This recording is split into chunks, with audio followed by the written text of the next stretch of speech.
Here we are at Knight Street, White Hills. This is the Bendigo Creek. As you can hear, it's a lot of water.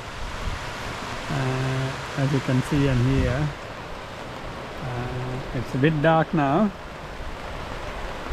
but rain easing a bit. Still few meters to the bridge. I would say only 1.5 meters.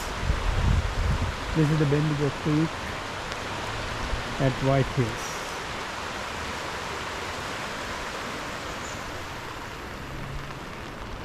It's a bit dark, but you can see it across the road. I'm at Knight Street, White Hills, Bendigo.